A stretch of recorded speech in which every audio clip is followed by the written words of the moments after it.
The winter of 1991 did not arrive with a whisper in North Manchester. It arrived with the cold, metallic scent of cordite and the screech of tires on frozen asphalt. On the night of February 22nd, the car park of the Penny Black pub in Cheetham Hill became the altar upon which a new, more feral era of British organized crime was consecrated. The air was biting, a thick fog clinging to the brickwork of the Victorian terraces that lined the surrounding streets.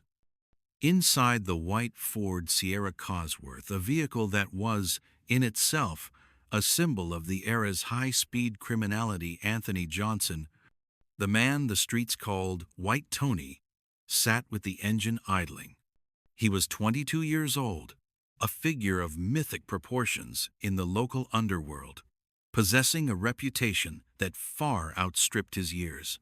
Beside him sat Tony, Black Tony McKee. They were a duo that personified the shifting demographics of the city's north side. One white, one black, both bound by a brotherhood forged in the fires of the council estates and a shared disdain for the law. The ambush was a masterclass in urban guerrilla warfare. As they prepared to exit the car park, a taxi, commonplace, invisible, the perfect Trojan horse, slid into position behind them, blocking the narrow exit. From the shadows, figures emerged with the practiced lethality of a firing squad. The first volley of gunfire shattered the stillness of the night and the glass of the Cosworth. Black Tony was hit immediately, the sheer force of the rounds pinning him against the seat. But White Tony, driven by a survival instinct that had kept him alive through 100 previous skirmishes, managed to scramble from the wreckage. He ran. He ran toward a perimeter wall, his lungs burning in the freezing air, his heart hammering against his ribs. He was a predator who had suddenly become the prey. As he reached for the top of the wall, a second fusillade caught him in the back. He slumped, his momentum halted. Then came the final, chilling command from the darkness. Finish him. 2 more shots rang out. One entered his neck. The other, a symbolic silencing, entered his mouth. The execution of White Tony was not merely a local gangland hit. It was a seismic event that signaled the total collapse of the old underworld order.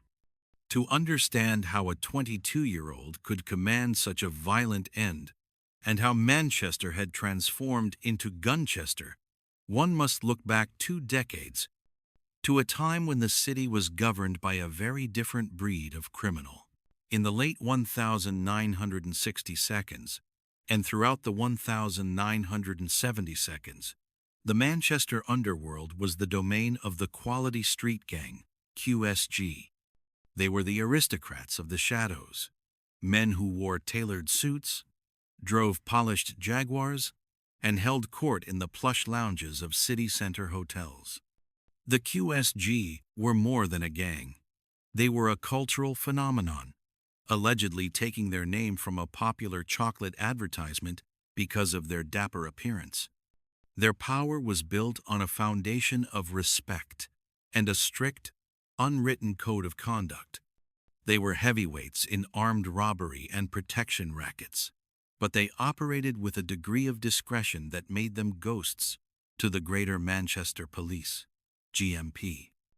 In 30 years of intensive investigation, not a single core member of the QSG was ever convicted of a serious crime.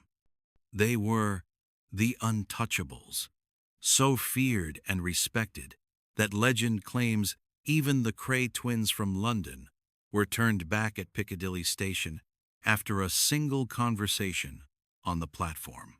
This older generation lived by a philosophy of containment. Violence was a tool of last resort, a surgical strike used to maintain order, not a public spectacle. They rubbed shoulders with celebrities and footballers like George Best at the Clifton Grange Hotel, a place where the lines between the legitimate world and the underworld blurred into a haze of cigarette smoke and expensive scotch. Phil Lynott of Thin Lizzy famously immortalized this crew in songs like The Boys Are Back in Town and Johnny the Fox Meets Jimmy the Weed. It was a world of villains who saw themselves as businessmen in an alternate economy. However, the late 1970 brought a catalyst for change in the form of James Anderton, the newly appointed chief constable of the GMP. Known as God's Cop, Anderton was a man of fierce moral convictions and a coal miner's work ethic. He viewed the criminal establishment not just as a legal problem, but as a spiritual rot. Anderton launched a scorched earth policy against the traditional underworld. Through initiatives like Operation Belgium, he directed his resources toward dismantling the middle tier of the criminal hierarchy, the very men who provided the stability and the rules of the street. The police were successful, but it was a Pyrrhic victory. As the older, more disciplined criminals were sent to prison or forced into retirement, they left behind a massive power vacuum. In the world of physics, a vacuum must be filled. In the world of crime, it is filled by the most ambitious and the least restrained. Into this void stepped the children of the slum clearances. During the 1960 seconds, the vast Victorian slums of Moss Side and Ancoats were demolished, and their populations were transplanted to new, high-rise council estates in Cheetham Hill and Longside. Families were uprooted, and social ties were severed. By the early 1980 seconds, these estates had become crucibles of discontent. Unemployment was rampant, and the glamour of the Quality Street era had been replaced by the grim reality of poverty. The young men growing up in the Huxley, Haywood Street, and Waterloo estates felt no allegiance to the codes of their elders. They didn't want a Jaguar in 20 years. They wanted a gold chain and a fast car today. It was in this environment that the Cheetham Hill Gang, or the Hillbillies, began to coalesce. They started as a loose collection of teenagers involved in petty theft and street taxing, robbing other criminals, but they possessed a level of organizational intelligence that caught the police off guard. Unlike the QSG, who were often defined by their Irish Catholic roots, the Hillbillies were a multi-ethnic force, primarily Afro-Caribbean, but welcoming anyone who proved their mettle through violence. Anthony Johnson was the anomaly within this crew, a white boy raised by his grandmother Winnie in Fallowfield. His childhood was shadowed by a darkness that most could not fathom. His mother's stepbrother was Keith Bennett, one of the victims of the Moors murderers, Ian Brady and Myra Hindley. The trauma of Keith's disappearance and the subsequent search for his body on the moors hung over the family like a permanent shroud. For Anthony, the world was a cruel, capricious place where the innocent disappeared and the law was impotent. He sought a different kind of security, the security of the gun. By the mid-1980 seconds, the Hillbillies had graduated from street crime to high-stakes armed robberies. They were meticulous. They used white getaway drivers to blend into suburbs. They wore boiler suits and balaclavas, and they monitored police frequencies with military-grade scanners.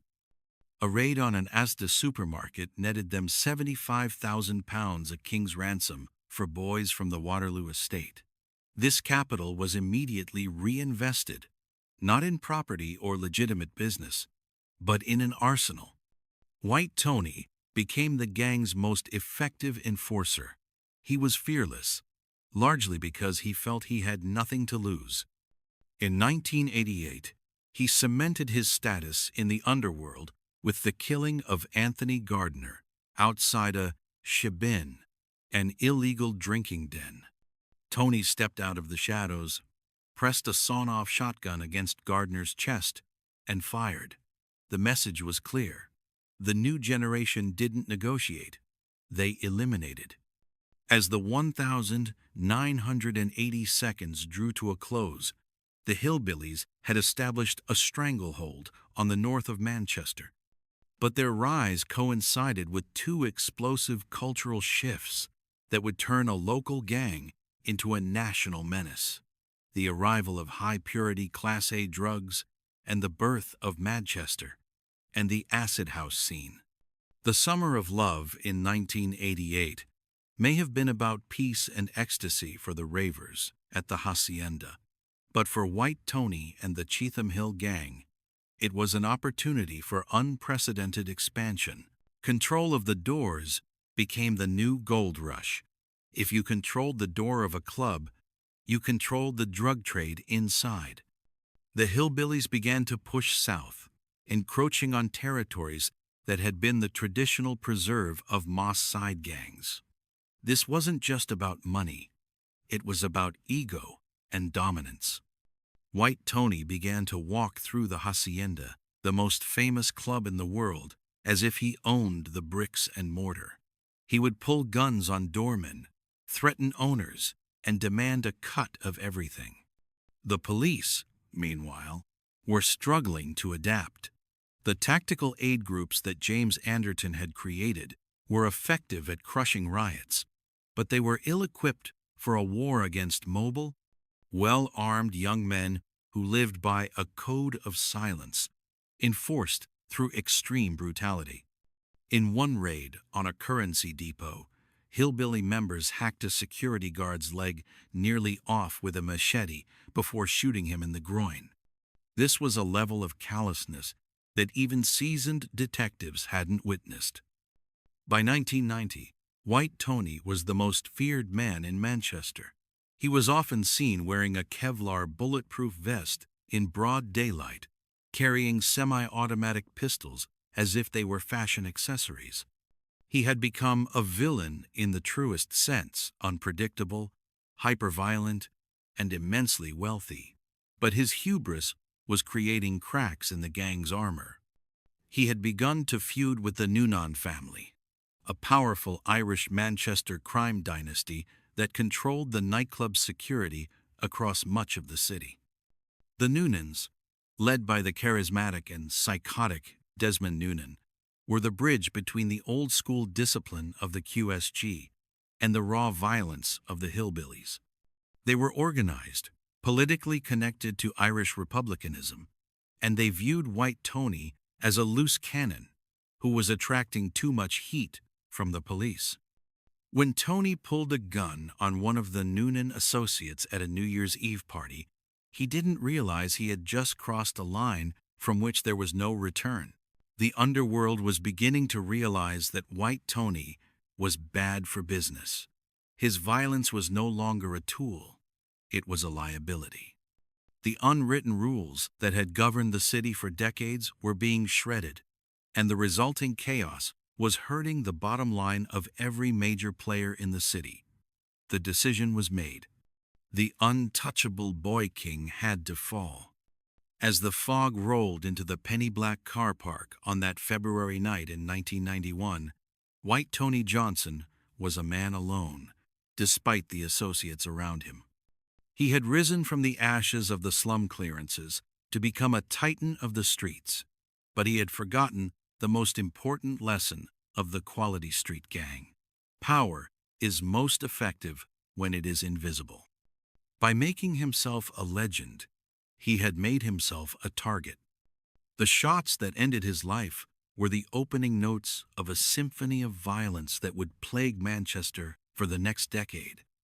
The Boy King was dead, but the empire he helped build, the culture of Gunchester, was only just beginning to show its true, terrifying face. With the execution of White Tony Johnson, the blood-soaked crown of Manchester's underworld did not simply vanish. It was seized by those who understood that the true currency of power was no longer just the fear of a shotgun blast, but the control of an entire supply chain. As the city entered the mid-1992s, the Gunchester era reached its zenith, driven by a lethal combination of high-purity narcotics and a sophisticated, military-style approach to organized crime. The vacuum left by the old-school quality street gang was not just filled by street thugs, but by calculating masterminds who operated with the precision of corporate CEOs. Leading this new wave was a breed of criminal that learned from the mistakes of their predecessors. While the Cheetham Hill hillbillies had relied on raw, public displays of aggression, the emerging networks began to prioritize insulation and technological supremacy. The Noonan family, having successfully navigated the fallout of the White Tony murder trials, consolidated their grip on the city's nightclub security, the door tax, that served as the front line for the exploding ecstasy and cocaine trade. By controlling who entered the venues, they controlled the marketplace itself. However, the real shifts were happening in the logistics of the trade. The 1992s saw the arrival of the Prison Street Nexus, a systemic problem where gang leaders, like James Close, continued to direct multi-million-pound empires from behind the walls of Salford's Forest Bank Prison, using smuggled mobile phones and a network of trusted intermediaries, often female partners like Lisa Prescott. Incarcerated kingpins turned their cells into satellite offices. This allowed them to maintain continuity in their operations, ensuring that the removal of a leader by the police did not lead to the collapse of the network. As the turnover for these cells reached staggering heights, some Manchester operations generating £1.8 million in just 6 months, the methodology evolved into what police identified as the county lines model. No longer content with dominating just the greater Manchester area, these syndicates began to poison smaller towns across England, from the Midlands to the coastal town of Gosport, hundreds of miles to the south. They established satellite cells in these locations, arming them with shotguns and automatic weapons to enforce debts and protect territory against local rivals. The product line also diversified. While heroin and cocaine remained the staples, the gangs moved into amphetamines, MDMA, and ketamine, a substance that would later surge in popularity and value. Processing centers, like the one at Moss Bank in Manchester, became industrial factories where bulk narcotics were cut with adulterants such as lidocaine and creatine to skyrocket profit margins before being compressed into solid blocks using hydraulic presses. Perhaps the most significant advancement in this era was the shift toward old-school methods of face-to-face contact to avoid the digital trail.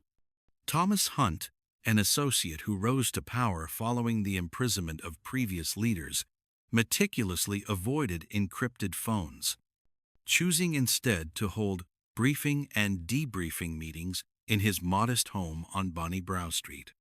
By keeping his distance from the physical product and relying on a family-based hierarchy involving his brother Anthony and cousin Dylan Robinson, Hunt insulated himself from direct prosecution.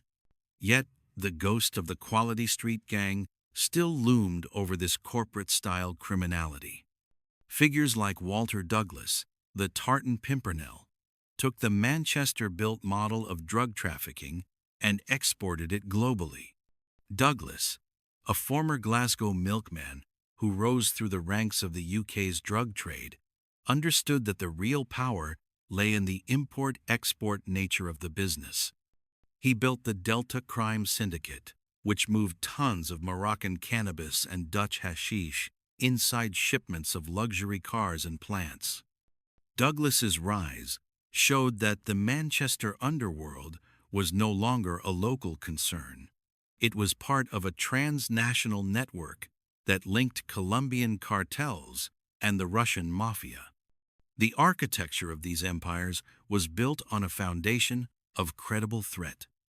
The weapons seized during this period, Tikka hunting rifles, Smith& Wesson revolvers, and military-grade AK-47s, were not just for show.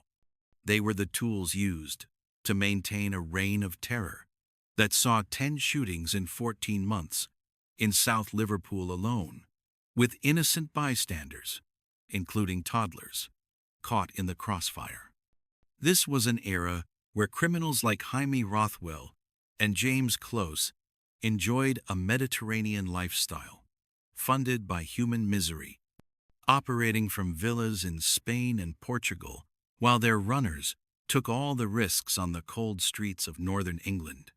They believed they were untouchable ghosts, protected by encryption and distance.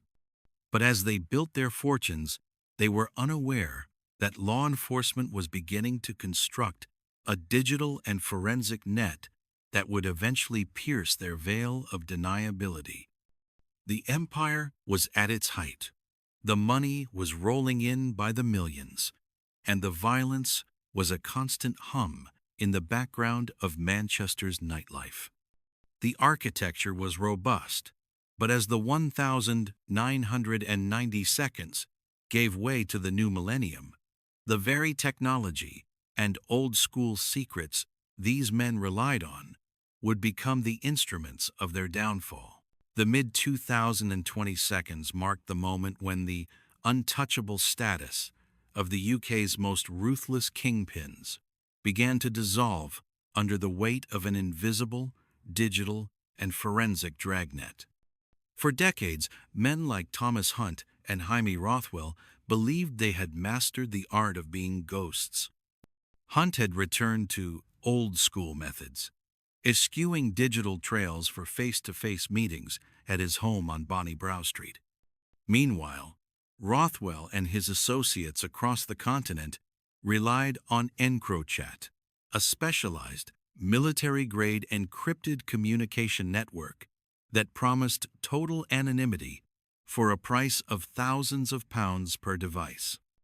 They believed the police were deaf and blind to their inner workings. They were wrong. The first major crack in the underworld's digital fortress appeared when French and Dutch police achieved the impossible. They compromised the EncroChat servers, planting malware that allowed them to read every encrypted message in real time. Under the UK's Operation Venetic, the National Crime Agency and regional forces suddenly had a front-row seat to the planning of drug deals, the movement of high-powered weapons like AK-47s, and the casual brutality used to enforce gang loyalty.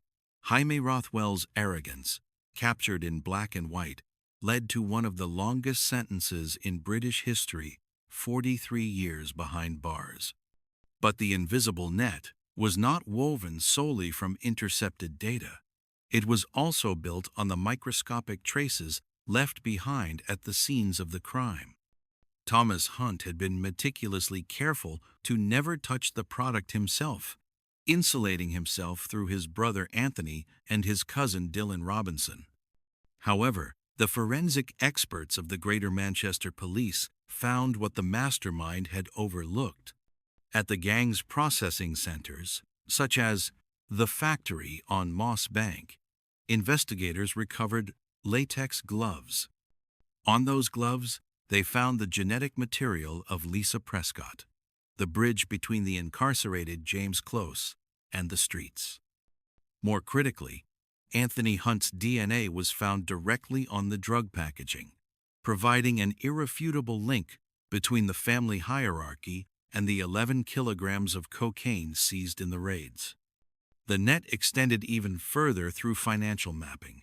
Investigators meticulously tracked the paper trail of drug money moving through a complex network of bank accounts used for laundering. They matched spikes in financial activity with recorded drug shipments, piercing the gang's veil of deniability. Even the county lines model, designed to move poison into smaller towns like Gosport, proved to be their undoing. When Liam Marin's southern cell was raided, the discovery of a shotgun and ammunition provided the final pieces of evidence needed to dismantle the entire network. In a series of coordinated dawn raids in October 2024, the physical net finally closed. While his lieutenants and family members were hauled into custody, Thomas Hunt managed to vanish, sensing the net closing just before the doors were kicked in. He fled, likely toward the Costa del Crime in Spain, joining a long list of fugitives who believe that international borders offer a permanent sanctuary. Similar intelligence-led operations were simultaneously dismantling other major threats. In Liverpool, the Matrix Disruption Unit was tracking Paul Farrelly, a man trapped by drug debt and forced to act as a courier. While he drove a common VW crafter van along the East Lancashire Road, believing his cargo of nearly a ton of ketamine was expertly hidden within hollowed-out kitchen worktops, he was already under surveillance. His extreme nervousness during a routine stop gave officers the final justification to open the rear doors and uncover a 17-pound million haul, the largest in UK history. The Tartan Pimpernel, Walter Douglas, also found that the world was shrinking. After decades of ghosting through borders and escaping the Russian mafia and Colombian cartels, his run ended not with a high-speed chase, but with a biometric check at a customs control in Ibiza. The digital shared databases of Interpol finally caught the man who had outsmarted authorities on 3 continents. The invisible net of the 21st century DNA, biometric data, and compromised encryption proved that the golden age of the untouchable gangster was over. As the lieutenants began to receive their decades-long sentences, the leaders, who remained at large, like Thomas Hunt, were forced into a life of exile and paranoia, realizing that it was only a matter of time before a single photograph or a phone call ended their freedom forever. The final chapter of these criminal sagas is rarely written in gold, but rather in the gray concrete of Category B facilities and the cold silence of unsolved disappearances. For those who survived the initial wave of arrests and the crushing weight of the judicial system, the reality of their choices began to set in within the high-walled confines of the British prison system. The total sentences handed down to the Rothwell and Hunt networks alone exceeded 250 years, a staggering figure that represents the systematic dismantling of multiple generations of criminal leadership. Yet, the true cost of this life is measured in more than just years. It is measured in the total erosion of the very loyalty these gangs claimed to uphold. Inside the prison street nexus, the illusion of power often flickers before it dies. James Close, who once treated his cell at Forest Bank as a corner office to direct multi-million-pound deals through his partner Lisa Prescott, eventually saw his ambition contained by a 36-year sentence. His reliance on Prescott did not save him. Instead, it left her with a permanent criminal record and a life shadowed by his instructions. Similarly, the Hunt family's family affair ended with Anthony Hunt and Dylan Robinson serving 11 and 12 years respectively, while the man who led them into the abyss, Thomas Hunt, remains a fugitive. The police message to Hunt is clear. Running is a temporary reprieve that leads only to a life of exile and paranoia. For Barry Kelly, the ultimate price was not a long sentence, but a sudden and murky end. Having risen to become a trusted multitasker for the East Side Boys, his journey ended at age 32 inches HMP Kirklington Grange. His death, occurring under circumstances that remain a subject of conjecture, highlights a brutal reality. The reach of past deeds and gangland vendettas does not end at the prison gate. He lived by the code of the underworld and died within its shadow, leaving behind a community in Speak that only found peace once his network was dismantled. The case of Paul Farrelly serves as a sobering reminder of the exploitation at the bottom of these hierarchies. Farrelly was not a kingpin, but a man trapped by cocaine debt and coerced into transporting nearly a ton of ketamine. His 5-year and 4-month sentence is a heavy burden for a courier who was seen as expendable by those who organized the shipment. While he sits in a cell, the anonymous figures who hollowed out the kitchen worktops and sourced the drugs remain at large, already planning their next move. This cycle of crime and punishment reveals a haunting truth. For every kingpin like Jaime Rothwell or Walter Douglas who is finally brought to justice, there is a vacuum that the next generation is eager to fill. The dismantling of the Cheetham Hill hillbillies and the Noonan family's reign showed that even the most feared names eventually fall. Yet the demand for the product they sold, the heroin, cocaine, and ketamine, persists. The Gunchester era may have evolved into a more digital, fragmented landscape, but the underlying drivers of poverty, unemployment, and the allure of fast money remain unchanged. Ultimately, the story of Britain's Most Wanted is a cautionary tale of hubris. Whether it is the tartan Pimpernel bragging in a Thai nightclub before his biometric data betrays him, or Thomas Hunt believing he was too smart to leave a digital trail, the law's persistence is designed to be inevitable. The empires they built are gone, their assets seized, and their legacies etched into the scars of the communities they poisoned. For the families of the victims and the officers who spent years in the shadows tracking these ghosts, the closure comes not from the violence, but from the silence that follows a successful conviction. The game ends, the luck runs out, and all that remains is the gray reality of the ultimate price.